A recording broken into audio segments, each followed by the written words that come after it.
Over the last few years, tech giants Apple and Google have emerged as dominant forces in the mobile technology market. Although they've pursued radically different strategies, each company has been wildly successful. Apple generates $1 billion per month on iPhone sales, while Google's Android operating system has racked up massive global market share gains. Now, both companies face a rising threat from Korean electronics titan Samsung, which has surged to become the largest handset maker in the world. Samsung appears poised to intensify competition in the mobile space, and that could benefit consumers. Samsung's ascent was underscored last week when it introduced its highly anticipated new Galaxy S4 smartphone at an extravagant event at New York's Radio City Music Hall. The company showed off hands-free eye tracking technology, among other new features.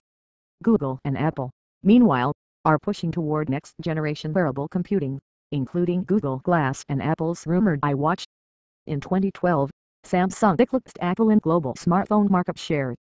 Samsung had 30.3% of the market, a dramatic increase from 19% in 2011, according to data cited by Reuters. Apple's 2012 share was 19.1%, up from 18.8% the previous year. In January, Samsung reported a 76% increase in profit, driven in part by strong sales of the company's Galaxy smartphone and tablet devices. It was Samsung's fifth consecutive record quarterly profit. More, did Google get off easy with $7 million WI settlement? It's important to remember that Apple accounted for 69% of the smartphone industry's 2012 profits, compared to Samsung's 34%, according to Canaccord Genuity analyst T. Michael Walkley, as cited by Forbes.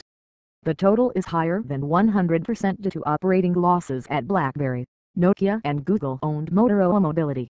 Still, as a result of Samsung's ascent, the mobile landscape is shifting toward a three-way struggle for dominance among Apple, Google and Samsung. Is Apple feeling the heat? On the eve of the launch, Apple's marketing chief Phil Schiller gave a pair of interviews in which he blasted Samsung and Android. It was a rare and uncharacteristic preemptive attack on a rival's impending launch. Speaking to Reuters, Schiller disparaged Android as a fragmented platform, because updates have to work on dozens of devices and thus get rolled out more slowly than Apple iOS updates. As a result, he said, most Android users are still using software that's 1 to 2 years old. Schiller pointed to research showing that over half of Apple iOS users are using the latest version of the company's software, according to the interview. He then went on to cite rumors that the Galaxy S4 would ship with a year-old version of Android. Those rumors, however, turned out to be false, because the S4 will, in fact, ship with Android 4.2 to Jelly Bean, which was released just last month. One well-known pro-Apple blogger called Schiller's mistake an unforced error. More, Google's federal antitrust deal cheered by some, jeered by others. On the widely read Monday Note blog, former Apple director Jean-Louis Gassi suggested that Apple is losing the PR battle with Samsung, in part because Apple is held to a higher media standard thanks to the iPhone's perch as the world's most admired smartphone. Because of its position at the top, Apple should have the grace to not trash its competitors, especially when the digs are humorless and further weakened by error, Gassi wrote. Of course, Apple has memorably launched AD campaigns mocking its rivals in the past, but Gassi suggested that Schiller's broadside was, well, déclassé. The Galaxy S4 received mixed reviews. Some called it a dull upgrade, others called it a firm stride forward. Shortly thereafter, Apple's marketing team launched a new online campaign touting the iPhone. There's iPhone, and then there's everything else. For its part, Samsung also launched a new marketing initiative to support the S4, which it is calling a life companion. The dual-linked AD campaigns highlight the escalating competition between Apple and Samsung.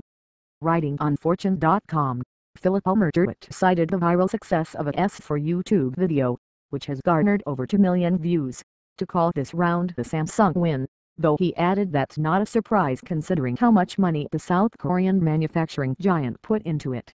Samsung doesn't pose a threat to Apple alone, however. In recent months there have been reports that Samsung's search has been generating agita for Google. It's an interesting situation because Samsung, Google's largest Android partner, has been crucial to the success of the search giant's mobile platform. Samsung sells 4 out of every 10 Android-based devices worldwide. At the Samsung Galaxy S4 launch, it was telling that Android garnered nary a mention. More, in major victory, Google dodges federal antitrust lawsuit with FTC deal. According to the Wall Street Journal, Google executives are concerned that Samsung could leverage its growing market power and Android influence to renegotiate their arrangement and demand a higher percentage of Google's lucrative mobile AD business. There is a threat from Samsung to Google that is real, Rajiv Chand, the managing director at boutique investment bank Rothberg & Co., recently told the Journal. Over time, Samsung will be able to leverage its market share dominance to negotiate better terms from Google. As a result, Google is hoping that new Android-based devices from HTC and Hewlett-Packard will serve to tamp down Samsung's increasing clout in the Android ecosystem, according to the Journal. And former Android chief Andy Rubin, who recently stepped down from that role, has suggested that Google's recently acquired Motorola Mobility division could also serve as a bulwark against Samsung's growing market power, the paper said. In particular, Google hopes that Motorola's rumored X phone could serve as a strong competitor to Samsung's Galaxy line. Needless to say, the competitive landscape in the mobile space is growing more complicated. Despite its recent stock slump, Apple continues to produce the most admired mobile products in the world, and still commands 70% of all smartphone industry profits. Google's Android operating system dominates the global mobile software market. And now, both Apple and Google face a growing challenge from Samsung, which is moving aggressively to capitalize on its new position as the global handset leader.